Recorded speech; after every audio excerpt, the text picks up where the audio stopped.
ကောင်းဆိုင်တဲ့သမိုင်းကိုရီတော်မိခင်များဆိုတဲ့အရာပေါ်မှာကျွန်တော်တချို့အကြောင်းအရာလေးတွေကိုဝိငါတတိခံခြင်းနဲ့ဆိုတော့ကျွန်တော်ကျန်းစာအုပ်ပါတယ်ဆိုရင်ကျွန်တော်အနေနဲ့နောက်ကပတ်တော်ကိုဒီလိုကအရင်ဆုံးဖတ်ရအောင်အဲ့ဒါကပါလဲဆိုတော့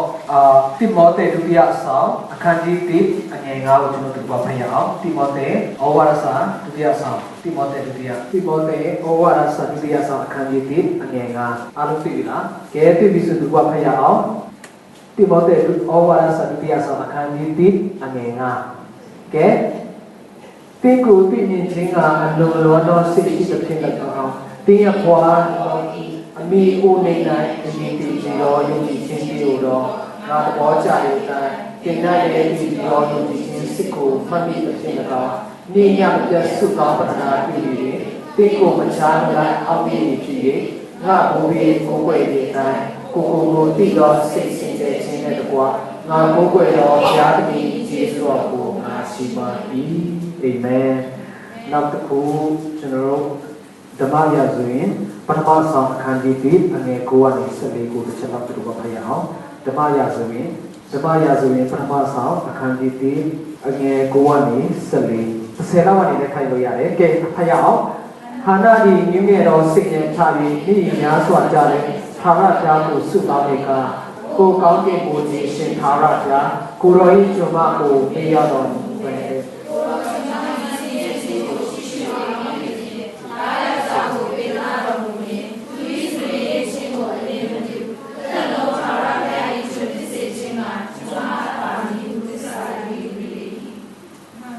ဟာနာဒီသာရပြားရှိတော်၌ဇာတိစွာဆုတောင်းစဉ်အေလိယ၏သူရင်းတို့ကိုရှင်းမှတ်၏စိတ်နှလုံးနဲ့ဆုတောင်း၍အခမ်းလုပ်တော်လဲစကားတမဖြစ်တော်ကြောင့်ရစ်မိုးတွေကိုအေးအေးဆင်းခြင်းတင်းဒီအပေရကာလပတ်လုံးရစ်မိုးလေးမည်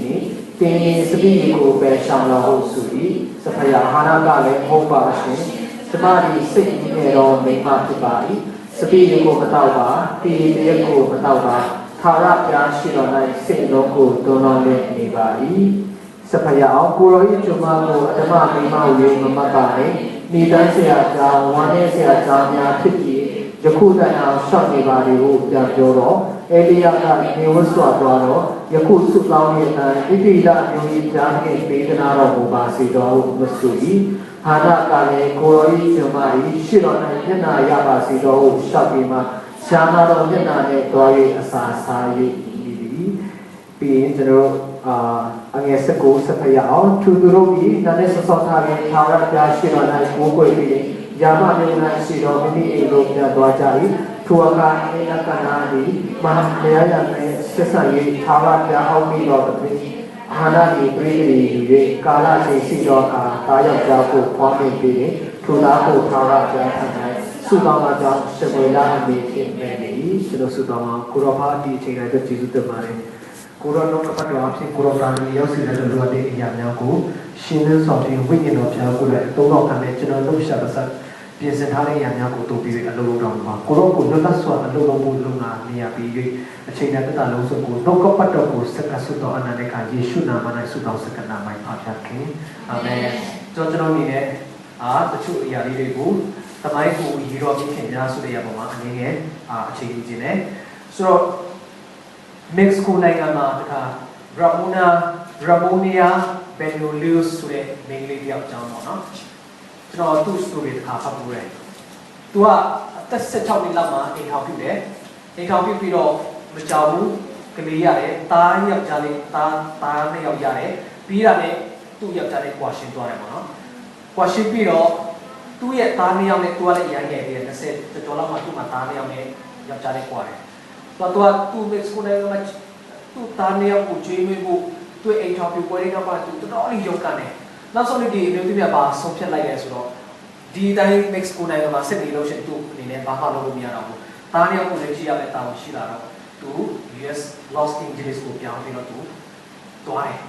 အဲ့မှာသွားတဲ့ချိန်မှာလည်းသူ့မှာပိုက်ဆံရှိတဲ့များပိုက်ဆံတဲ့များကိုပစ္စည်းအားလုံးရောက်ပြီးတော့ရှိတဲ့ပိုက်ဆံနဲ့သူရတဲ့ပိုက်ဆံကိုရောင်းတဲ့ရတဲ့အရာအားလုံးနဲ့သူအဲ့ Los Angeles ကိုသွားတယ်ပေါ့နော် Los Angeles ရောက်တဲ့အချိန်မှာသူ့လက်ထဲမှာပိုက်ဆံကဒေါ်လာပဲကျန်တော့တယ်$9ပဲအဲ့ဒါနဲ့နောက်ဆုံးသူသွားမဲ့ခရီးကိုအဲ့ဒီမြို့ထဲမှာသူနေရဖို့နောက်ဆုံးသွားရင်လည်း taxi ငိုင်းနောက်ဆုံး taxi က$9ပြီးပြီးတဲ့နောက် ตู้เล็กช่างตะพยามาจันเอาตู้มาจันเอาสรุปตู้เย่ตาเนี่ยเอาเนี่ยตาเนี่ยเอาการอีกอย่างเงี้ยทีเดียวเตียวกันนั่นเองเตียวกันตั้งแต่ตาอยู่แล้วเนี่ยตู้ไอ้มาจับมาส่วนตู้มาดีเสียใจเสียต่อมาเขาเอาชิวตู้ยาสิมาแบบนี้กูพี่เราสาวตามีเนี่ยมั้งเราสรุปตัวบาลูเลยสรุปตัวน้ามาเราพูดจริงนะช่วยว่าเนี่ยตาเนี่ยเอาสิเลยแต่น้ามาคงมีมาสามลูกเดียวมาชิวจะอัตเตชิลพยาเราน้ากูงาคุยกับพยาเราที่สาชีแต่จะตู้เวงานนั่นลงได้ช่วยเป็นผู้สามสุดไอ้ดิฉันเนี่ยสับอยู่ลงว่าพยากูนั่นลงได้ช่วยเป็นชายเนี่ยผู้สามตัวสับอยู่นั่นลงกูจูซาโลเดย์เวลาที่จูซาเลยสุดตัวเนี้ยเราจะลงชีไปเนี่ยลงตัวเรางานนี้ส่วนตัวแต่เนี้ยลงพอจะเลยมาประกันซีเรียลงกูโลเดย์มันได้ชอบไหนที่มันได้ชอบไหนตัวประกันซีเรียลงปีตัวเรานับลงตะคุตัวเนี้ยไอ้เตยเวทเตยตัวเราโอ้ยชอบเลยลงตัวลงไปยังအဲ့ဒါနဲ့သူစီးပွားရှာပြီးတော့ရှာရင်းနဲ့သူလုပ်ကြိုးစားတယ်။နောက်ဆုံးသူတလမှတွေ့ရဝင်ကဘယ်လောက်ဖြစ်လာလဲဆိုတော့သူကအလုပ်တစ်မျိုးကိုနိညာမဖြစ်ပေါ်တော့သူကလုပ်ရင်းနဲ့နောက်ဆုံးတလတွေ့ဝင်က$900ထဲမှာသူအဲ့ဒါကိုတတ်နိုင်တော့ချူတာပြီးတော့ဘာမှပုံမှန်တွင်းထားတယ်။တွင်းထားပြီးတော့သူဆွေးတဲ့နောက်ဆုံးအလုပ်ရဲ့ကြိုးစားတယ်အဲ့မှာပတ်စံနေနေရလာတဲ့အချိန်မှာသူဘာလို့ဆိုသူကပညာနဲ့မတတ်ဘူး။ပညာရေးဆို background တစ်ခုမှမရှိဘူး။ပညာရေးလည်း background မရှိဘူး။ဝေကျန်းတာလို့လည်းဘာမှမရှိဘူး။อากูเสียเข็มโมเนี่ยมีการส่งมาชีร้อนตั้งสมัยไอ้ที่บ้านเนี่ยสู้อะไรไปสานเนี่ยในชีวิตอะไรจริงๆตัวตัวชุบกูจูบีร้อนปีนี้อะไรเนี่ย next school ในงานตามที่เด็กแต่เนี่ยอเมริกายังไม่ใช่มาตัวอังกฤษศาสตร์จะรู้ตัวมั้งรู้ว่ามันตั้งสุดท้ายตัวมาอันโลกเนี่ยมาเนี่ยตัวนี้อันนี้ในขายเนี่ยยังไม่ยกกันเนี่ยตัวมีอันโลกในเนี่ยการน่าเป็นตัวโลกมีอ่ะส่วนอาจารย์ด้วยแต่อาจารย์ด้วยเนี่ยตัวโลกอะไรเนาะနောက်ဆိုတော့ရတဲ့ပတ်စံတွေကိုစုတယ်စုတဲ့ပတ်စံတဲ့တချို့ကိုတာသမီတွေကျွေးမဖို့တော့လုပ်တယ်စားဖို့တောက်ဖို့တော့ရပြီးရင်သူ့ကိုယ်ကပြန်တင်ဖို့လုပ်ရင်းနဲ့ပြန်တင်ရင်းနဲ့လုပ်ရင်းနဲ့သူနောက်ဆုံးကြိုးစားနေသူဝေ့ယူလာတယ်အမေရိကန်ကနေအဲ့ဒီ Los Angeles မှာရှိတဲ့ကျောင်းဝင်းရတယ်နောက်ဆုံးဘယ်လောက်ထိဖြစ်သွားလဲဆိုတော့မကြောက်ဘူးကျောင်းပြီးသွားတဲ့အချိန်မှာအမေရိကန်မှာနာမည်ကြီးတဲ့ Mexico နိုင်ငံသားတွေပိုင်တဲ့အကြီးဆုံးရောင်းဝယ်ရေးကိုသားရောင်း company ကြီးတစ်ခုရဲ့ manager ဖြစ်သွားတယ်အဲ့ဒီကနေသူအလုပ်ကိုဆက်လက်ပြီးတော့ကြိုးစားလုပ်ပြီးတော့ဖျားကိုအားပေးနဲ့ရှက်လိုက်တဲ့နောက်ဆုံးဘယ်စစ်တီရောက်သွားလဲဆိုတော့အမေရိကန်နိုင်ငံသားဖြစ်ခွင့်ရတယ်နောက်ဆုံးတော့အမေရိကန်သမ္မတဒုတိယကမ္ဘာစစ်တုန်းကအမေရိကန်စစ်တပ်ကိုဆောင်တဲ့ဗိုလ်ချုပ်ကြီးအိုင်ဆင်ဟောဝါသူသမ္မတဖြစ်လာတဲ့အချိန်မှာသူကအဲ့ဒီအိုင်ဆင်ဟောဝါရဲ့အကြီးတန်းအကြံပေးပုဂ္ဂိုလ်အနေနဲ့တော့ကောအမေရိကန်နိုင်ငံရဲ့ဗန်ဒါယီဝန်ကြီးအနေနဲ့တော့သူကပေါင်ခွင့်ဖျားသူ့ကိုချီးတော့တယ်ပေါ့နော်ကောင်းကြည့်ပြီးတယ်ဆိုတော့ဒီလိုတစ်တမှာ background ကြည့်နေဆိုရင်ပတ်စံမရှိဘူးအာကူဆရာခင်မုန်းနဲ့မရှိဘူးမိသားစုအာကူဆရာဝေးကြီးပညာရေးတောင်းတဲ့လူမရှိဘူးဒါပေမဲ့ तू ကအသက်ရှင်တဲ့ဘုရားကိုသိတယ်သူဘုရားကိုကိုးစားခြင်းနဲ့သူ့ဘက်ကနေလုံနိုင်တဲ့ကာဏတွေမှာအနစ်နာခံပြီးသူများအိမ်နေတဲ့အချိန်မှာ तू အလုပ်လုပ်တယ်သူများနားနေတဲ့အချိန်မှာ तू အလုပ်လုပ်တယ်ကျူးစားရင်းနဲ့ပညာရှာရင်းနဲ့ပတ်စံရှာရင်းနဲ့ကျွေးမွေးနဲ့နောက်ဆုံးတော့ဒီအဆက်ထိတက်လာတဲ့အရာကိုကျွန်တော်ပြရတယ်ခုနကျွန်တော်ကောင်းစင်မှာတတ်ထားတဲ့အတိုင်းပဲတကယ်ကြမိခင်တွေအသက်တာကြည့်နေဆိုရင်ကဘာသမိုင်းကိုရည်တဲ့မိခင်တွေအများကြီးရှိတယ်။ကျွန်တော်လည်းဘာရည်ချင်တဲ့ဒီအရာကိုဟောခြင်းလဲဆိုတော့ဒီထဲမှာကျွန်တော်ကျေးဇူးတော်ကြောင့် charisma ဒီနေ့အချိန်ကြီးတော့မိန်းကလေးအများစုပေါ့နော်။တချို့မိခင်ဖြစ်တာတချို့တော့မိခင်ဖြစ်ဖို့ကိုဒါဆိုနေတဲ့လူတွေပြင်ဆင်နေတဲ့လူတွေရှိတယ်။ကျွန်တော်အနာဂတ်မှာကျွန်တော်မိခင်ဘုရားကမိခင်တွေကိုပေးထားတာအမေအဖြစ်ဘုရားကကိုအဲ့ဒီအခွင့်အရေးပေးထားတာကတကယ်ကိုကြီးနေပြီးတော့တမိုင်းတစ်ခုကိုကြီးမားဆိုရည်လုံးရရကိုကျွန်တော်သိစေချင်တော့ဖြစ်တယ်။ခုနကကျွန်တော်တမန်ကျမ်းစာဖတ်တယ်တိမောသဲကိုကျွန်တော်ရင်ဆုံးဖတ်တယ်။ဆိုတော့တမန်ကျမ်းစာထဲမှာမိခင်တွေအများကြီးအကြောင်းပါတဲ့ထဲကနေကျွန်တော်တိမောသဲရဲ့အကြောင်းများတိမောသဲအမေအကြောင်းကျွန်တော်တစ်ချက်ပြီးခုနကထဲကနေကျွန်တော်ဖတ်ရတယ်။ကျွန်တော်ဖတ်တဲ့လောက်ပြီးတိမောသဲအမေအကြောင်းကြားတဲ့နေရာမှာများများဆဆမသိဘူး။ဒီနေရာတော့နည်းနည်းလေးတော့သိရတယ်။ဒါပေမဲ့တိမောသဲအမေအကြောင်းဆိုကျွန်တော်ကျမ်းစာကြားမှာဆိုကျွန်တော်တိမောသဲအကြောင်းတွေပါတယ်ဒီတိမောသဲဩဝါဒစာပေးပြီးတဲ့ချိန်မှာတော်တော်လေးအရေးကြီးတဲ့နေရာမှာကျွန်တော်သိရတယ်။သူ့အမေအကြောင်းသိရတာမဟုတ်ဘူး။သူ့အမေကအရေးကြီးတဲ့နေရာမှာကျွန်တော်အကြောင်းအရာကိုကျွန်တော်သိယူဖတ်ရတယ်ပေါ့နော်သိလာရတယ်။ဆိုတော့တိမောသဲဆိုတော့ပေါလုရဲ့အဖြစ်ဆုံးနဲ့အားကိုးရဆုံးပေါလုနောက်ပြီးပေါလုရဲ့ကောင်းဆောင်မှုတွေအားလုံးကိုလက်လွှဲတဲ့ကောင်းဆောင်တစ်ယောက်ဖြစ်တယ်။တပန်းမှာပြောလို့ဆိုရင်ကမ္ဘာသမိုင်းမှာခရိယသမိုင်းမှာပထမအဆုံးအချိန်တယုံခန့်ထားတဲ့တေယုံဆရာတစ်ပါးလည်းဖြစ်တယ်။အသင်းတော်ဆိုတမန်တော်ဝတ်ထွက်နေစပေါ်လာတာကိုအဲ့ဒီမှာအသင်းတော်ရဲ့ပေါ်လာပြီးအဲ့တယောက်မှစဖြစ်လာတယ်ဒါပေမဲ့အသင်းဥစ္စာကောင်းကောင်းဆိုပြီးတော့တီးတီးနဲ့လောက်တာမရှိဘူး ဒါပေမဲ့ပေါလုကအသင်းတော်တွေအားလုံးတည်ထောင်တယ်တမန်တော်တွေအားလုံးကတည်ထောင်တယ်နောက်အသင်းတော်တွေယုံကြည်သူတွေခိုင်ခန့်လာတဲ့အချိန်မှာနောက်ဆုံးဖယားသုံးတော်ခံတဲ့ပေါလုကတိမောသေကိုတေးဥစားပြီးစခတ်ပြီးတော့အဲ့ဒါတိမောသေအော်ဝါရာဆာမှာဘယ်လိုလုပ်ပါအသက်ကြီးသူတွေကိုဘယ်လိုဆုံးမပါငယ်တဲ့လူတွေဘယ်လိုဆုံးမပါအားလုံးစပြီးတေးဥစားလုပ်နေတဲ့တိမောသေကိုပေါလုကတူတင်တာကိုသိရတယ်ပြောချင်တာတော့ဆိုတိမောသေတတကြည့်နေဆိုတကယ့်ကိုစာနမူနာကောင်းတဲ့အသက်ရှင်တဲ့လူငယ်လေးတယောက်ဆိုတာကျွန်တော်သိရတယ်။အဲကြောင့်လေလူငယ်များနေ့တိုင်းမှာကျွန်တော်တရားဟောချက်ကျွန်တော်ကြားရရတာပါလေ။တင်ရဲ့အသက်အရွယ်လူပြုချင်းကိုဘယ်သူများအထီးနဲ့ပြန်ပြုစေလဲ။ဟုတ်တယ်နော်။ဆိုတော့အဲ့မှာအောက်မှာစက်ကြည့်မယ်ဆိုရင်ယုံကြည်သူမယုံကြည်သူရှိမှာတဲ့။ကိုယ်အထီးနဲ့ပြန်ခံလို့ရ။အဲ့ဒါကိုပေါ်လို့ကတိမောသေကိုကြီးတာဖြစ်တယ်။တပတ်မှပြောဆိုတိမောသေကအဲ့ဒီလိုဖြစ်နေတော့ဘုံပဲ။တိမောသေအားဖြစ်တဲ့ကောင်းတဲ့လက္ခဏာတွေကိုသူ့အားဖြင့်အဲ့ဒီဘင်းတော်တွေကိုရေးလိုက်ပြီးတော့တိစီကျင်တာဖြစ်တယ်ဟာလေလုယာအဲ့ဒါကိုကြည့်ချင်တယ်ကျွန်တော်ဗာသိနိုင်တယ်ဆိုတော့တိမောသေဆိုတာဖယားကိုတိကျွမ်းခြင်းဉာဏ်ပညာနဲ့ကြောက်ရွံ့ခြင်းနဲ့ကြီးပြင်းလာတဲ့လူငယ်လေးတယောက်ဆိုတာကျွန်တော်သိရတယ်အဲ့ဆိုတိမောသေလည်းလောက်ထူးချွန်တဲ့ပြီးတော့ဖယားကိုတိကျွမ်းခြင်းဉာဏ်ပညာနဲ့ဖယားနိုင်ငံတော်မှာသုံးတော်ခံတဲ့ခေါင်းဆောင်တယောက်ဖြစ်လာပြီးသူ့ကိုပြုစုပြီးတဲ့အမေရဲ့အရေးကြီးမှုကိုလည်းကျွန်တော်ဒီမှာသိရတယ်အဲ့ဒါဘောလို့ကိုလည်းပါပဲလေသူ့မိခင်ယုံကြည်ခြင်းကိုဘောလို့ကိုလည်းဒီမှာရေးလို့ပြီးတော့အတိအမှတ်ပြုတာကိုသိရတယ်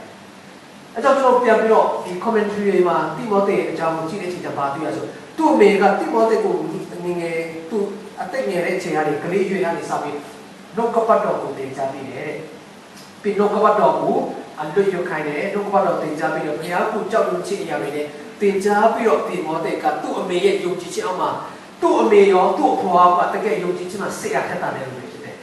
ကျွန်တော်ဒီချိန်မှာလေစိတ်အားထက်သန်တဲ့လူတွေနဲ့အဲ့ဒီချိန်ကစိတ်အားထက်သန်တဲ့လူတွေအများကြီးကွာဟာသေးတယ်ဘာလို့ကွာဟာသေးလဲဆိုတော့အဲ့ဒီချိန်ကစိတ်အားထက်သန်တဲ့ယုံကြည်ခြင်းနဲ့ကျွန်တော်ကြီးမားတယ်ဆိုတဲ့လူကလေအသက်တည်ခံရတဲ့လူတွေဖြစ်တယ်ဘာလို့အဲ့ဒီမှာကိုယ့်ရဲ့ယုံကြည်ခြင်းတက်ကိုအသက်နဲ့ရင်ပြီးတော့ယုံကြည်ခြင်းကိုဝန်ခံတဲ့ချိန်ကာလဖြစ်တယ်တမန်တော်ဝတ္ထုကာလဒီချိန်ကာလကြည့်မယ်ဆိုတော့ခရိယတွေအားလုံးကိုဒီကမ္ဘာတော်ကနေညင်ပန်းနေတဲ့အချိန်ရောမအင်ပါယာပေါ်တဲ့တေယုံခွန်ပြုချက်တွေကိုအားလုံးညင်ပန်းနေတဲ့အချိန်ခံတဲ့အချိန်အဲ့ဒီအချိန်မှာငါကခရိယဖြစ်ပါတယ်ဆိုတော့ယုံကြည်ခြင်းနဲ့မအသက်ရှင်ဖို့ဆိုတာ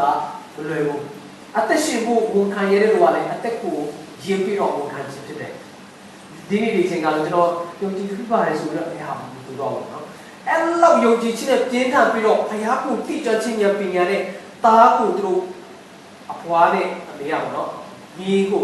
ပြုစုတဲ့ကြောင့်နောက်ဆုံးမှာခရိယသမိုင်းမှာကျွန်တော်အသေးတော်တွေသူစာနမူနာအနေနဲ့တိမောသေကကြည်ပြလာခွင့်ရတာဖြစ်တယ်။အဲကြောင့်ကျွန်တော်မိခင်တွေအနေနဲ့ဒီတိမောသေအမေနဲ့အဖွားတက်တာတွေကျွန်တော်ပါသင်ခန်းစာယူရမယ်ဆိုတော့ယုံကြည်ခြင်းမှာ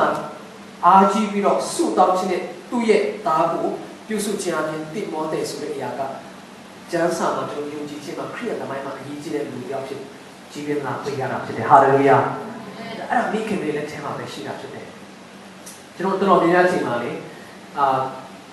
ေအသေးတော်တွေမှာပါကြားရတတ်လဲဆိုတော့တာသမီးတွေမလိမ္မာတဲ့အခါပေါ့နော်မိခင်တွေတချို့မိခင်အားလုံးပေါ်မှာတော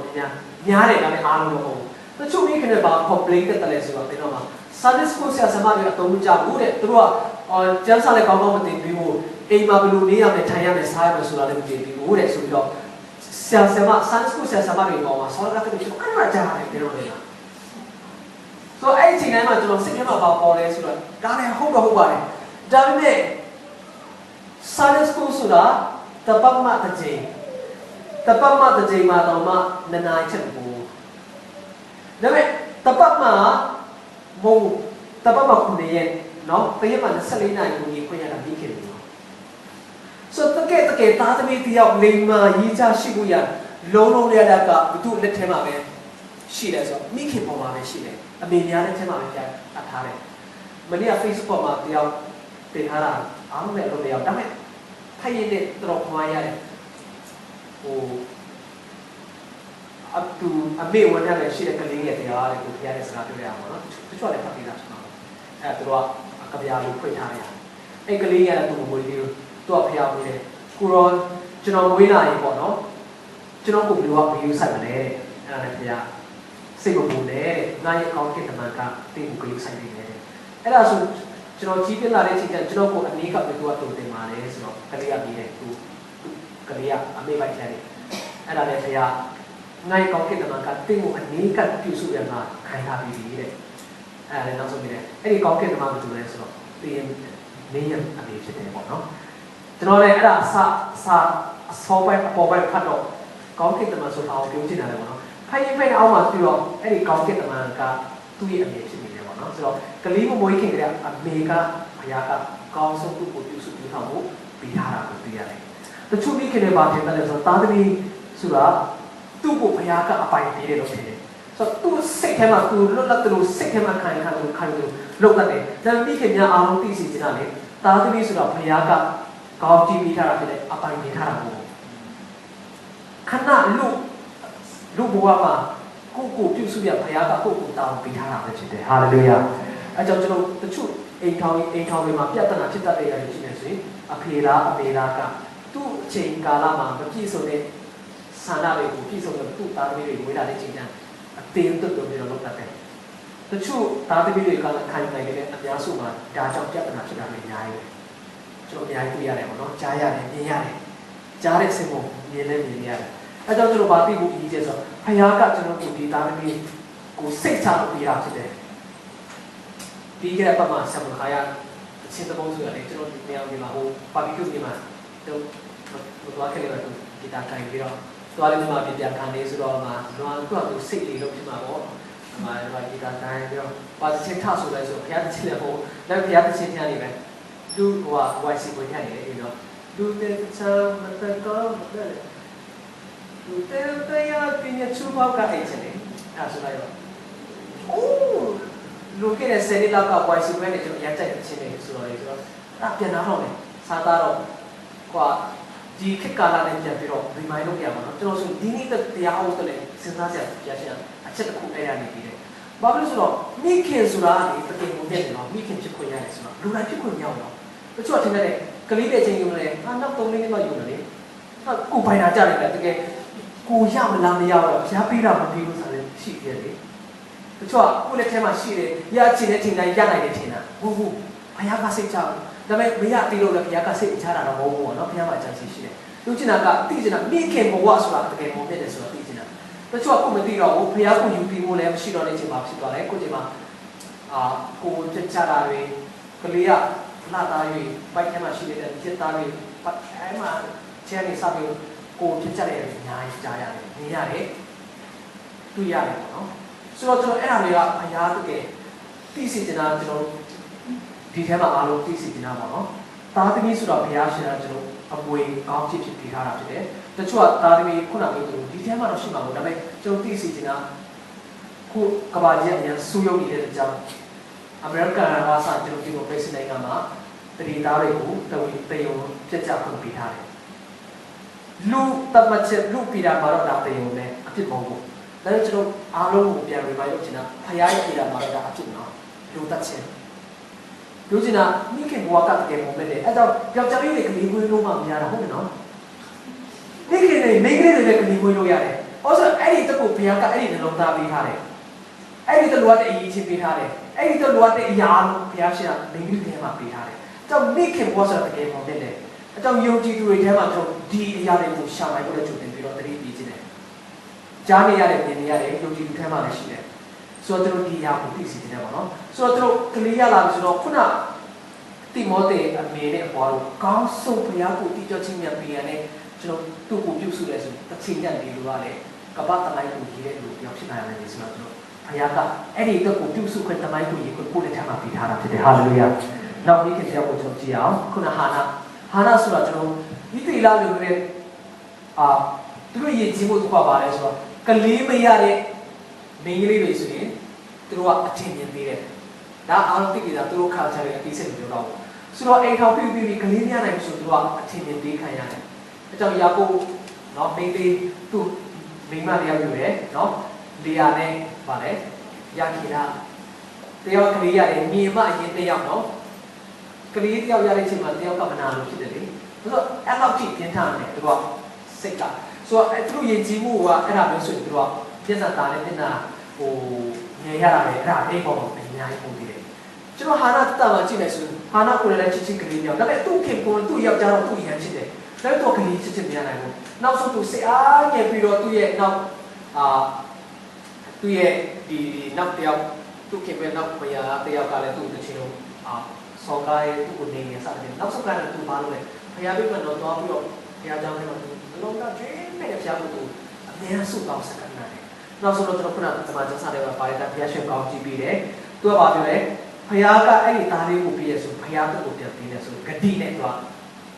lu thara tu le shamoy lah mau ikut dia ini ni mana senang so paya syuk pila le cima tu nune kuat cima paya tu lo sambung ini ubi kan ini sudah belum sila ni sudah nak so Yesus tamai man, nak song tiada tuji, keman nak song tamai pun ini tiada tuji. Yesus tamai man, pertama song pergiku, dua pergi, Dawi ni Shaul tu pergi pergi, no, si proyek jadi macam tu kau jadi dah, jadi haleluya. Ini pergi ni kepola, ni pamnya so, itu ilah tiada tu pergi usah dia macam tu atau kita pergi. So dia macam macam, mungkin tiada ni sudah cina, justru cina, sekarang nak cakap lagi je so. Dia mah pihak kami biar itu fokus dulu je, kehana tu tak apa le so. Cakap nyai kan ni, point aku ber. Baru so, pihak ni gede pihak ni tu baru so. Tu tali, yang cuma ber, kuna ber permasuk dia ada, permasuk tali no, tayo je. Tu mana kami sih dulu. Ini lah sama, kalau cina tu nama berapa pisu cina. Mungkin ni macam ni, Amerika macam ni, cina sen di masa macam ni, orang tiba macam tu ikan ni, cina mana. Tu mari pun kau lari hari, tu mungkin ada masuk, tu macam ada thawar, tiada tu tisu, tu ya jenuh tu muli mana, jenuh tu yang cede, tu cina na tu ni tu sepin, tu jenuh tisu lah, pernah bepang yang mana tu, yang cede kali ni, tu mari mana, ada uli seni ni jenuh juga, so Amerika tu nama belak ni cina, belak tisu cina, dah benar so. Nak tengok dia mesti dia, pihak aku beri pilihan lain. Nak sungguh, gedi tiada pihak aku jadi sekarang nak lagi cina. Pihak aku solusi aku berpilihan dan nak tak beri tu ya beri. Haleluya. Dunia pihak kau jiwa tu. Eri semuanya ni aku pihak nak sungguh kau jiwa. Yesus lain aku, Yesus lulu aku sama kau sungguh kau jiwa tu ya. Era jauh dunia mami ke dunia ni terus sekarang anamu. Kuya sih dia itu pihak tu, biji sekacing gede pula dia yang aku nak kan ada sesuatu pihak tu ke, ini yang nyai kau cipi ada selaku, hana tetap cemana, terceri jenuh pihak ni, pindah tak jenuh semua jenuh mero mari jauh jenuh, ni yang dia jenuh, mati mak luka hemat dia, tadi kan luka hemat jenuh kau ayah dia mana, ini cuma jenuh jangan tak boleh bahasa dia selaku, mari guru le, Mary mana, Mary kau kita maka kita butuh apa muih sudah terus kata jual semare. Jangan boleh bawa tu so. Tu ini cuma sejodoh lebih sih dia. Satu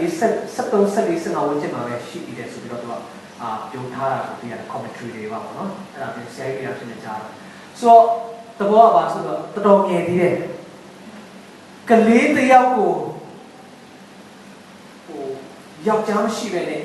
Kawan sawara ni suria sengkau cima so,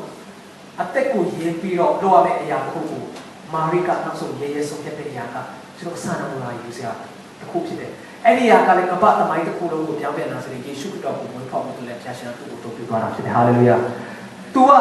socet lok sih dah boleh. Tu socet naik mahu tiro tu atek ku yang piro dia ku lok naik mahu yang kat tiro tu ku. Pihak ini cahara ni kita haleluya. Macam yang dia sih, no. Maksud pihak itu cuma pihak balik, asal ni kita, asal ni kita, asal ni omega ni. Tu asal mana sih kita kita, asal mana tu sih kita kita. Ajar tu asal boleh ni tu, tu ni tu asal mana bahagian lah ni sekarang ni, tiada kita kita. Jadi tu luar bahagian ni so. Arwah tu wujud aku mesti rawat, aku pihak sih sentare time apa sih dia. Sudah tahu siapa tu, arwah kat tu leceh mana sih so dia, jauh tak deh, tu asal sauti tidak bersih, lepas macam ni, ini cing kena ni mana, lepas so ini cing kena pintar. Ini bawa macam bawa ini cing boleh sudah ya bawa tu abu juga sih. Haleluya, nale lagi no. Umma tu jual sih, umma apa no? Jurah syakayu, macam apa ni? Jurah syakayu lokal malu sih dah betul ya boleh tu. Yesus kita tu kisah apa ni yang tu tolong kan tu tolong kamari Yesus kita tak kaya mari. Era mana jangan pisau bah, jangan pisau buih yura syakayu buih piro, tua nak sumber tu ada, tu betul ya boleh sumber tu cuare, cuma ini nak jauh boleh mana. နောက်ကျွန်တော်ပြောချင်တာကဘာလဲဆိုတော့ဖယားကအဆဆိုအာဖာနဲ့မော်ဘယ်ကဆိုတဲ့အတိုင်း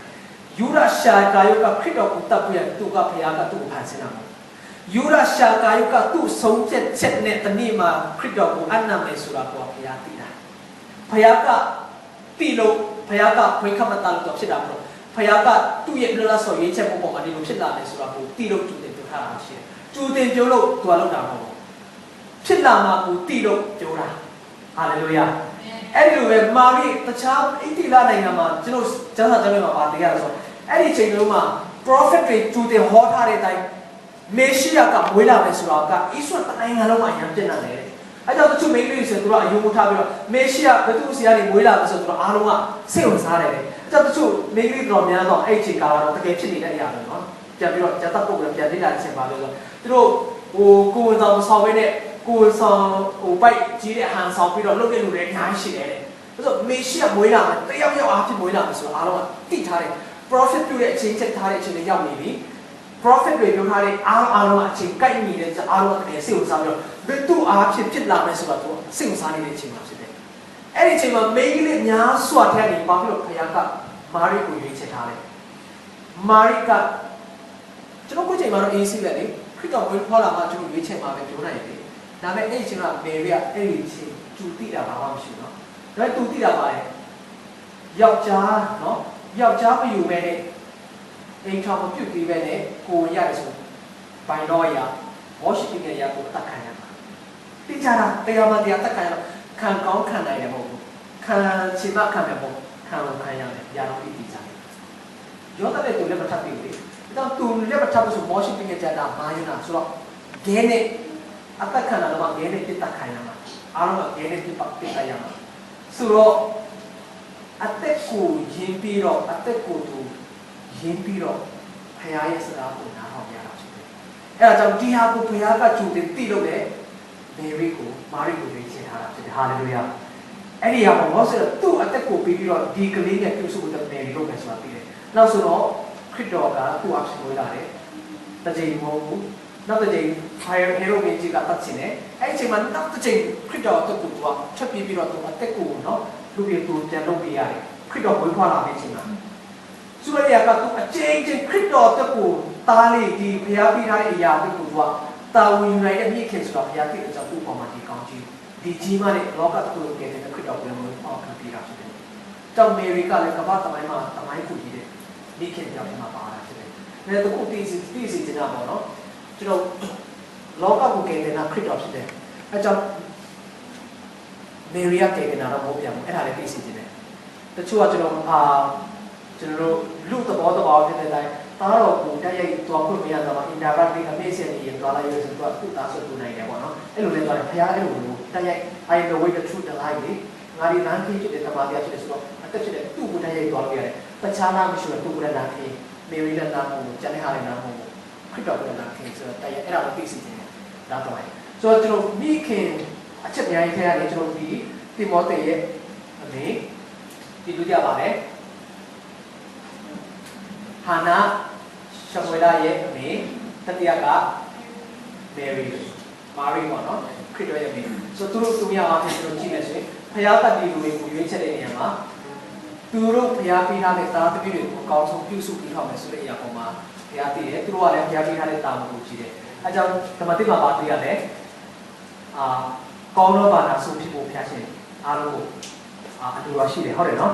်ဘာသာဆိုတူပွားစီဖို့ဆိုတော့အဲ့တော့တမိုင်းကိုမိခင်တွေကတကယ်တမိုင်းကိုရင်းနေတာဖြစ်တယ်အဲ့တော့ကျွန်တော်သားသမီးကိုဘလို့ပြုစုပြုထောင်လဲဆိုတဲ့အရာပေါ်မှာတမိုင်းတစ်ခုကရင်းနေမှာဖြစ်တယ်မာတင်လူသားလောက်ပြုမာတင်လူသား John Wesley ကမ္ဘာတမိုင်းမှာ John Wesley အားလုံးကြားဖို့ကြားလား John Wesley ကြားဖို့လူတွေများဖြစ်တယ် John Wesley ဆိုတာ Methodist အသင်းတော်ကိုစတင်ထောင်တဲ့ဆရာကြီးဖြစ်တယ်အသေးတော်ကိုတည်ထောင်ရောတာကပ္ပတမိုင်းမှာကြီးမားဆုံးဘုရားမှုခုနဖျားရှင်တုံးခဲ့တဲ့လူတစ်ယောက်ဖြစ်တဲ့ John Wesley ပေါ့နော်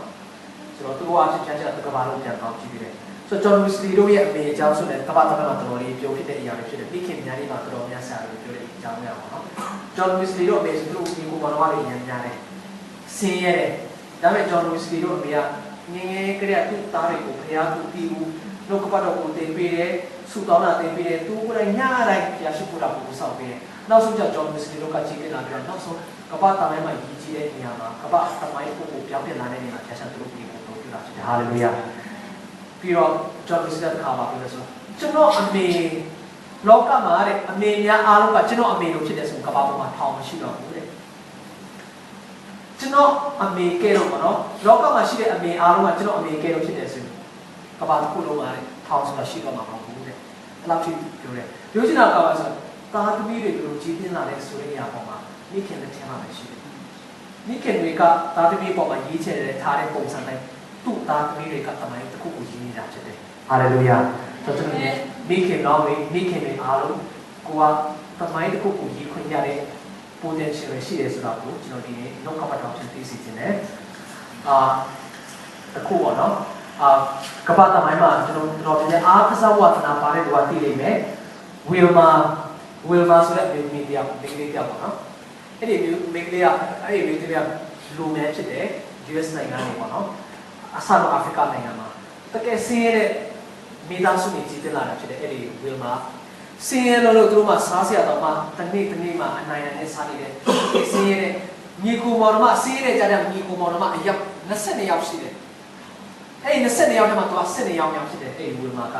ဆိုတော့သူမွေးတာမကြဘူးသူကပိုလီယိုပေါ့နော်ပိုလီယောဂသူခံစားတော့သူကခန္ဓာကိုယ်မတန်ဆွမ်းဘူးလမ်းလျှောက်လာတဲ့ခန္ဓာကိုယ်လှုပ်ရှားတဲ့ပုံမရဘူးငယ်ကလေးဆိုတော့အဲ့ဒါနဲ့စီဝါနဲ့ပြုစုဖို့လည်းရှိဘူးဖြစ်ချင်တော့အဲ့ဒီအချိန်ကာလမှာသူတို့မြို့ထဲမှာလည်းမြို့ပေါ်မှာလည်းစီယုံရှိပြီးမဲ့စီဝါကူတာခွင့်တူမရဘူးဘာလို့လူဖြူလူနဲ့အရင်ခွင့်ချတဲ့အချိန်ကာလဖြစ်တဲ့ကြောင့်သူကလူနဲ့ဖြစ်တဲ့ကြောင့်လူဖြူတွေလည်းကူတာခွင့်ရတော့စီယုံမှာလည်းသူ့ရဲ့ယောဂတုတ်ကိုကူတာခွင့်မရဘူးအဲ့ဒီဝင်မှာငယ်ကလေးတော့ဘာလို့ပြဆိုသူ့အမေကဇီလုံးကဝေးရနဲ့သူ့အမေကဘာလို့ပြဆိုတော့နပမှာတစ်ချိန်ကိုအဲ့ဒီသူတို့နေရာနေမိုင်ပေါင်း90ဝေးတဲ့နောက်ရွာတရွာမှာစီယုံလူမဲတွေစီဝါပို့တာလို့ရတဲ့နေရာမှာသူ့တကယ်လေးကိုတစ်နှစ်တာရွာနေတော့ကြီးတဲ့အချိန်ကြီးနပတစ်ချိန်ချီပြီးတော့တင်ပြီးတော့အဲ့မှာအမေကတော့ပြီးတော့ဖူတာပေးတယ်ပေါ့နော်စီယုံမှာတော့ပြပေးတယ်ဆရာဝန်တွေကအမေကဘာပြောလဲဆိုတော့ဒီသမီးကတော့ပြန်ကောင်းမှုလဲတော့ကောင်းတော့မှာမဟုတ်ဘူးမကောင်းမှုတရားမှတရားသိချတဲ့ပြင်အသက်ရှိဖို့ကျမ်းမာဖို့ဆိုတာလည်းအာမခံချက်မရှိဘူးတဲ့ကျမ်းမာဖို့ဆိုတာတော့မရှိမရှိဘူးနော်ပြန်ကျမ်းမာဖို့နေတဲ့အသက်ရှိဖို့ဆိုတာလည်းအာမခံချက်ပေးနိုင်ဘူးတဲ့ဒါတော့သူ့အမေကဘာလို့ဆိုတော့သူ့အမေလည်းကြားတယ်သူ့ကိုယ်လည်းကြားတယ်ဒါပေမဲ့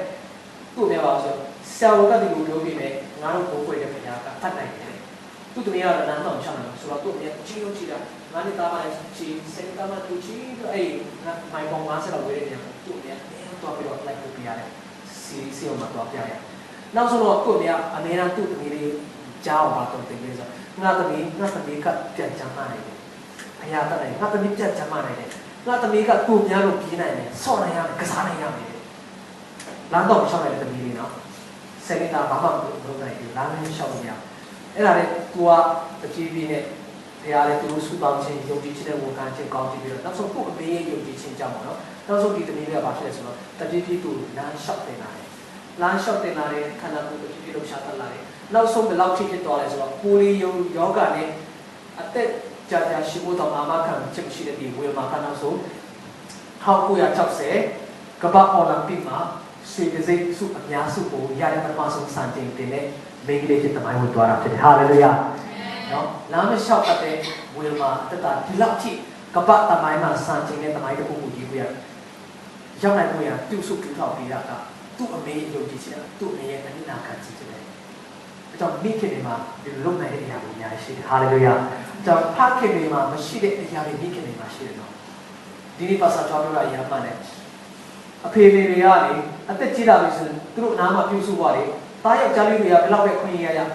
တမီးလေးတွေကလည်းအနေကရှိနိုင်တယ်နော်